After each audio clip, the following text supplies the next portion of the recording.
And now, stay tuned for the mystery program that is unique among all mystery programs. Because even when you know who's guilty, you always receive a startling surprise at the final curtain. In The Whistler.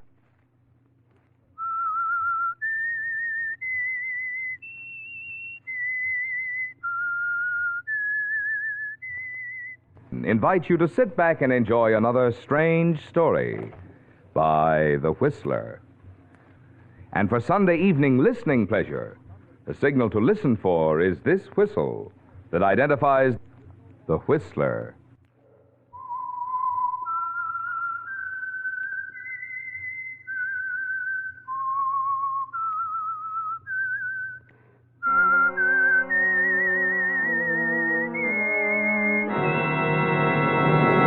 I am the Whistler, and I know many things, for I walk by night. I know many strange tales hidden in the hearts of men and women who have stepped into the shadows. Yes, I know the nameless terrors of which they dare not speak. And now the Whistler's strange story, Ticket to Murder.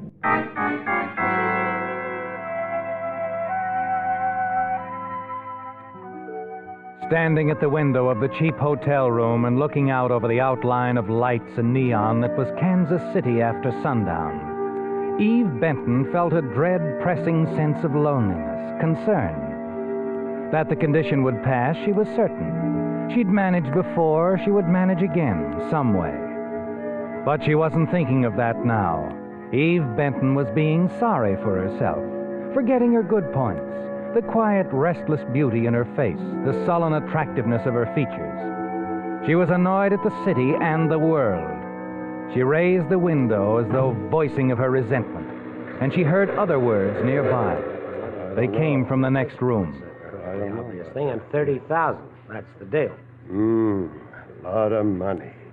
A lot of money. Not for the return of the Perriman necklace. 30,000.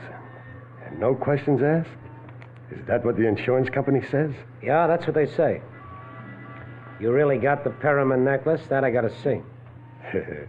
Does this look like it? Yes, it does.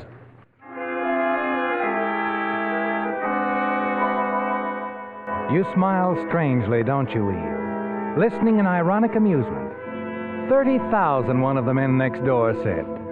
They're talking in thousands while you stand so close by, wondering where you'll get the money to pay your hotel bill. You start to close the window when the voices suddenly grow louder and raised in anger. You can't get away with this. I'll worry about that. You just worry about this. You freeze to the spot, don't you, Eve? Your outstretched hand touching the windowsill remains fixed, rigid like a statue, and then you hear someone climbing out onto the fire escape.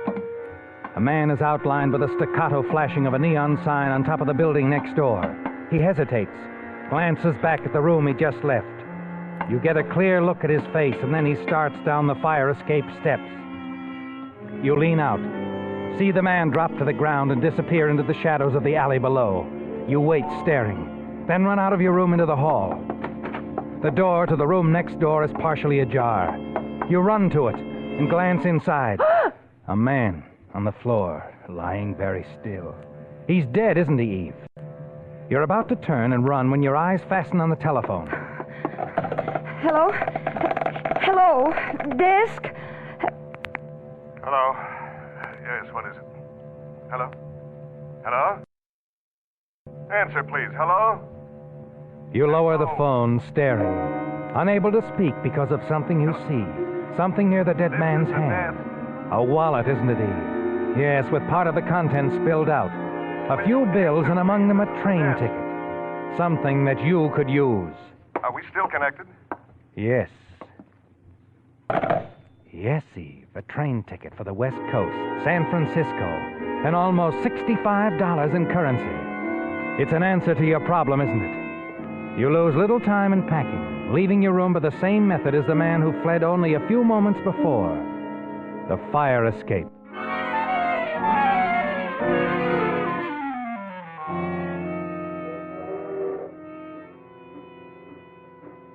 Later, as you settle safely back in the seat, the train begins to roll. You casually present the stolen ticket to the conductor. You've succeeded, haven't you, Eve? No questions asked. The train gathers speed, hurrying you away from Kansas City. You relax now, become aware of your surroundings, the other passengers. Notice the man opposite you, his face half obscured by a newspaper. And then... Oh, I'm sorry. Did I startle you? Oh, no. No, it's just that you look like someone I knew. Well, now I've got another reason to be sorry, that I'm not. You just get on the train? Kansas City, yes. Oh, it's an interesting place. Yes. Yes, it is. He smiles, doesn't he, Eve? He can even do that. This man who pretends to be so nonchalant, so much at ease. You wonder how he would feel if he knew that you had recognized him. That you were certain he was the man you saw fleeing from the hotel room next to yours. That you shared his grim secret of murder. Something wrong? What? Well, the way you're staring at me. You said I'm not the guy you thought I was. Is there some other reason? No, there isn't anything. You want to read the paper? No, thank you. Oh, good. I'd rather talk anyway.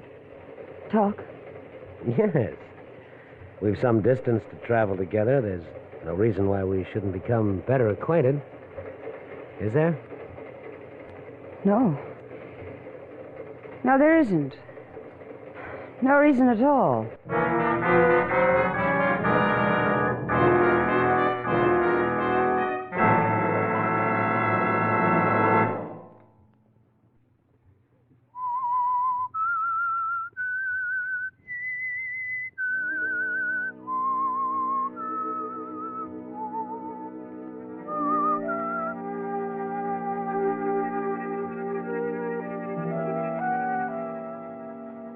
You're unable to avoid the young man sitting across from you, aren't you, Eve? A man who's introduced himself as Frank Gilby. A man you're certain committed a murder in the hotel room next to yours in Kansas City. Later, he escorts you to the club car of the train, orders cocktails, and the two of you talk like old friends as the train roars through the night heading west.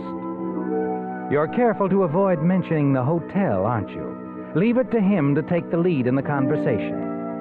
All you want to do is get the trip over with and leave the train. But by the time you reach Oakland and board the ferry boat that will take you to San Francisco, the young man has become quite persistent.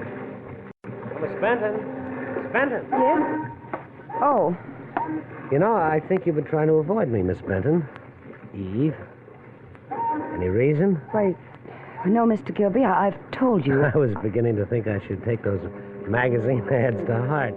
Oh, no, it's just that I've had things on my mind. I've been thinking about a job. Well, perhaps I can help you. I know a lot of people. No, I have something waiting for me in the city. Well, it was just a thought. In case it doesn't work out, I wish you'd give me your address. I'm not sure what it will be. Well, mine is 4950 California Street. I've got a flat there. I don't believe I asked. No, you didn't. I'm forcing myself on you, Miss Benton.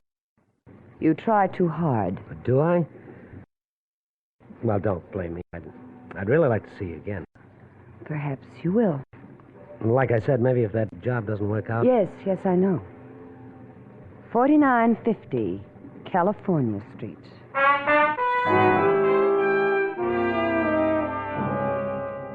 You want only to rid yourself of the persistent Mr. Gilby, don't you, Eve? Finally, once ashore and in a taxicab, you feel he's no longer a worry. You register at a small hotel on Geary Street. Dismiss him from your thoughts. But late the following morning, as you're having breakfast in a small diner, you're listening to the radio, and something the news announcer says sets you to thinking about Frank again. And in local news, the Perryman jewelry case has reached a stalemate, with the valuables still unreturned. According to insurance investigator Leonard Quinn, a contact with an underworld character in Kansas City failed to take place.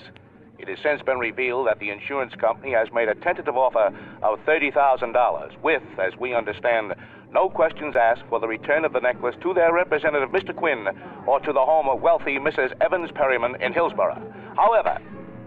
Oh, well, I wanted to hear that. Huh? Oh, sorry, lady. The guy was just about through, though. Well, what was that name he mentioned? Mrs. Evans somebody? Perryman, Mrs. Evans Perryman. Lives down the peninsula. Perryman. I see. You acquainted with the lady? No. No. But I've heard of the name.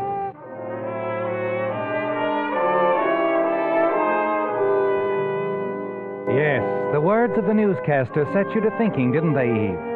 Particularly the mention of $30,000. That was the figure you heard Frank Gilby mention in that Kansas City hotel room. And you remember the name Perryman, too. Strangely enough, after you've taken a cab to 4950 California Street, walked up the stairs to Frank Gilby's flat, as you're about to knock on the door, you hear the words again. For Quinn. Yeah. That $30,000 on the Perryman deal. You get me the money and you'll get the necklace back. Yes, that's right. Take a couple of days. The contact is out of town. Sure. All right, bye.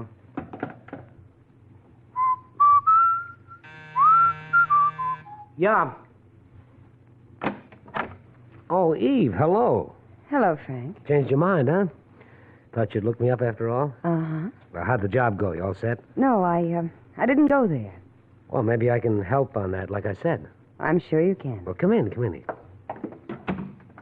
Like I said, I'm sure you can help me, Frank. Well, anything at all. I'm glad you feel that way. Because I'm referring to the Perryman deal, the $30,000 you were going to get from Leonard Quinn and the insurance company. What? Mm-hmm. The $30,000 you wanted all for yourself.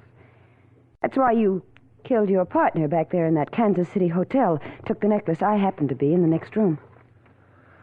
I see. So you've got a new partner now, Frankie. Oh, have I? Mm-hmm. And I wouldn't try anything if I were you. I've taken the necessary precautions. If something happens to me... The cops find out about that little accident in Kansas City and they come looking for me, right? Right. Well. Looks like I'm right behind the 8 ball. You don't have to stay there. If you play it right. That means your way. My way. Okay. Have you talked with Quinn? No. Oh, now, Frankie. I think you have. Okay, so I talked with him. He thinks I'm just a go-between. Naturally, you wouldn't tell you'd killed a man to get the necklace. What sort of an arrangement have you made with him? He gives me the dough, and in a couple of days, after I contact the guy with the necklace, I bring it back to him. That's all. Quinn trusts you that much? Oh, sure. I've handled deals like this before for Mr. Quinn. When is he going to pay off? Tonight. Oh, fine. Well, it's all settled then. I'll meet you here after you've collected from Quinn. What time? I'll be back by 9. We'll open a bottle of champagne to celebrate. I'll buy. Naturally, it's your party. I'll see you tonight, Frankie. At 9.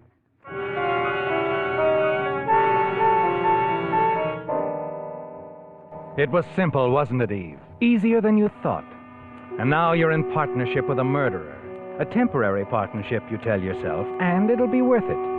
$15,000. After it's over, you'll move on, start a new life. Yes, it was all so simple talking your way into that partnership. But as the day wears on, you begin to wonder about it. Perhaps it was too simple, Eve. You really hadn't expected Frank to accept your demand so readily. The more you think about it, the more certain you become that he'll bear watching. Early that evening, you hurry back to his flat. And as your cab turns into California Street, you see Frank board a cable car. Driver. Yes, ma'am? Don't stop. I've changed my mind. I want you to stay close to that streetcar. Sure. But not too close. Okay, I get it.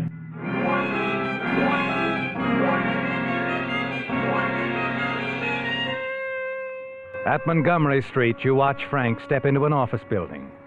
And sitting in the cab, you wait, keeping your eyes on the entrance. A quarter of an hour goes by, and then he comes out, walks back to the corner, hops onto a cable car as it starts the climb up the hill. Driver? Yeah, I know. The cable car. It ain't none of my business, lady. You're but quite right, driver. It's none of your business.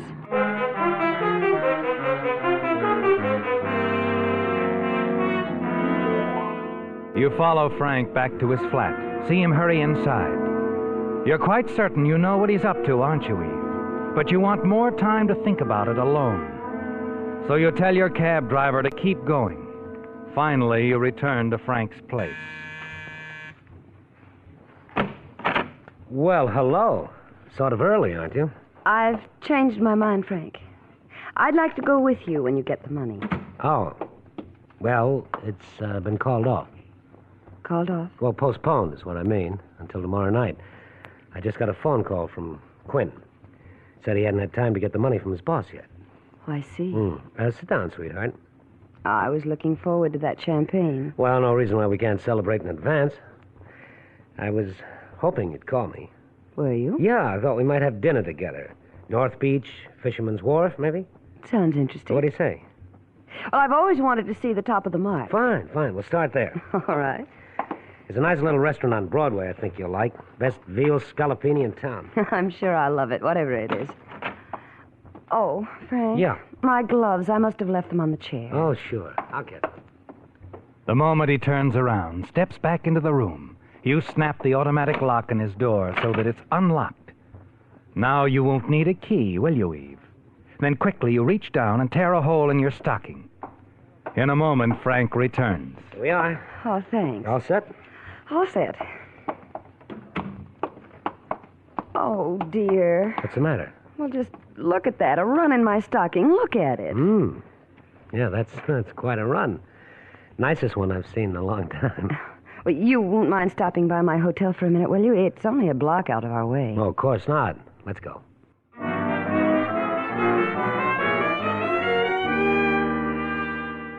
At your hotel, you leave Frank waiting in the cab parked at the entrance, while you hurry inside the crowded lobby and right on out through the door on the other side.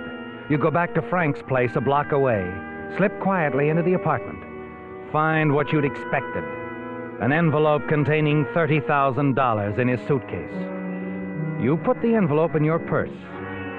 Well, Frank was going to double-cross you after all, wasn't he, Eve? Yes, you've proof of that now. You hurry back to your hotel and go quickly to your room. The whole thing has taken you less than 5 minutes. And now you put in a phone call to the railroad station, check the trains leaving town, and make your reservations. As you hang up the receiver... Yes? Yes, what... I got to wondering about you, sweetheart. Oh, Frank. Well, I'm sorry I took so long, but I had a long-distance phone call from my brother. What, news from home? Yes, and not too good, I'm afraid. My father has had another attack. I'm terribly worried. Oh, that's too bad. Frank, about tonight. I don't feel much like celebrating. You understand. No, sure. I wouldn't be very good company. Oh, don't give it another thought, baby. We'll have dinner tomorrow night. All right. I'm really sorry. Oh, sure. I'll see you tomorrow.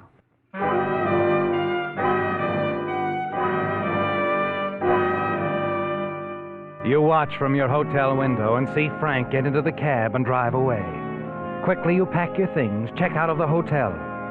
It's 2 hours before your train leaves. Time to have dinner. But first, there's one thing you must do. You've made up your mind about that, haven't you, Eve? From the moment you found the $30,000 in Frank's flat. You step into a phone booth and call the police department.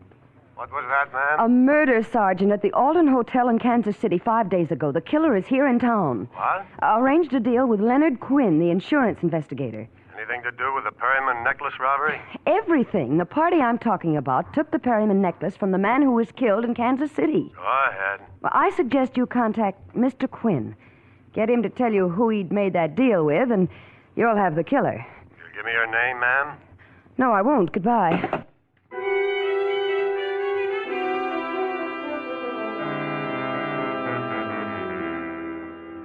Now you're settled comfortably on the train as it moves out of the station, rumbles through the outskirts of San Francisco. You lean back, close your eyes. It's been a trying day, hasn't it, Eve? And you're tired. As you listen to the rhythmic click of the wheels, you doze off. And then suddenly you're awake again. You're staring at the newspaper headlines in the hands of the man sitting opposite. Perryman necklace mystery near solution. Local police link obscure Kansas City murder victim with theft. A cold wave of fear sweeps over you. Then he lowers the paper. Hello, sweetheart. Frank. You surprised? The switchboard operator at your hotel couldn't resist a 10-spot. I see. How stupid of me. Wasn't very smart of you to walk out with my 30 grand, either. Isn't that what you were going to do? You got me all wrong, honey. I was going to surprise you. I'll bet. Okay. So each of us tried to double-cross the other one. What do you say we call it even and split the money between us? All right, Frank. We ought to try to get along, sweetheart. You have something on me, and I can make trouble for you if I want to. Can you? You're in this as much as I am now. I can always say that you helped me do that job in Kansas City. Our coincidental appearances would make it pretty hard for you to deny. Yes, I guess it would. So let's bury the hatchet, Why not? And after we get back to San Francisco, we can do the town together, baby. Have a lot of laughs. You know, I got a hunch this partnership's going to turn out okay. I was just thinking the same thing. We'll just forget the past. Think only of the future. Right. A bright future, sweetheart. For the two of us.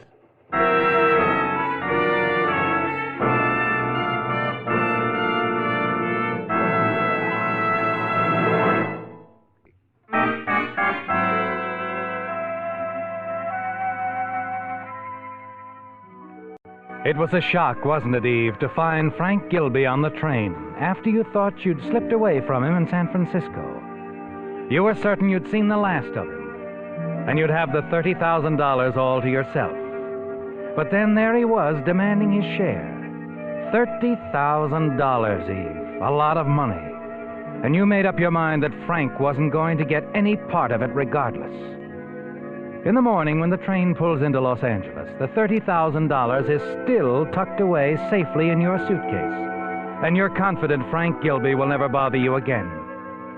He'll never be able to involve you in the murder he committed in Kansas City. Yes, you're quite confident. Sure, aren't you, Eve? Even as the police board the train, step into your car, talk quietly to the other passengers. And then you find the lieutenant talking to you. That's right, Miss... Benton. Miss Benton. He was sitting here opposite you, according to the conductor. Well, you say he fell off the train, Lieutenant? Oh, how horrible. Oh, he seemed like such a nice young man, too. You didn't know him? Well, no, I'd never seen him before. We talked a little, of course, just train conversation. Hi, you know. Oh, it's you.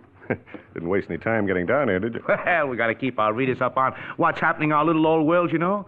Come on, Lieutenant. I want this to hit the next edition. What's with this guy fell off the train? Where'd it happen? Just out of San Luis Obispo. And he didn't fall. He was pushed. Uh-huh. Pushed?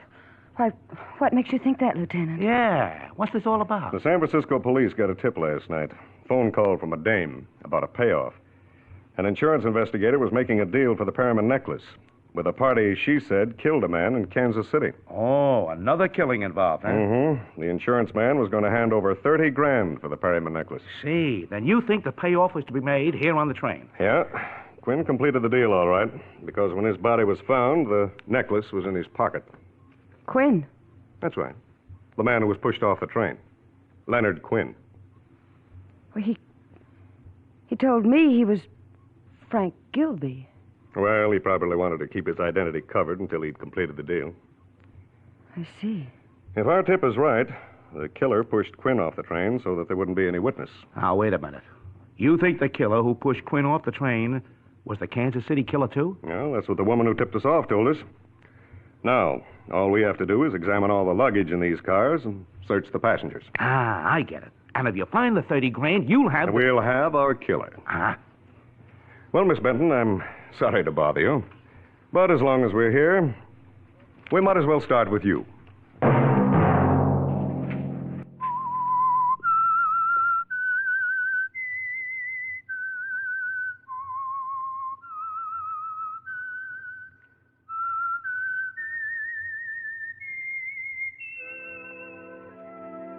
Let that whistle be your signal for the Whistler, each Sunday night at this same time.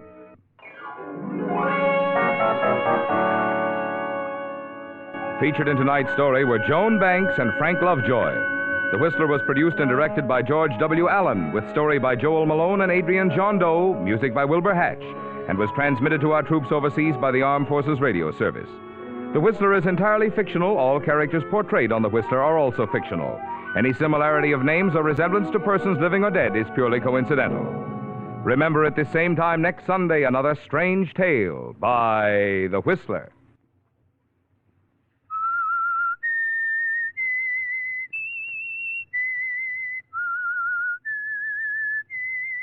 Marvin Miller speaking. This is CBS, the Columbia Broadcasting System.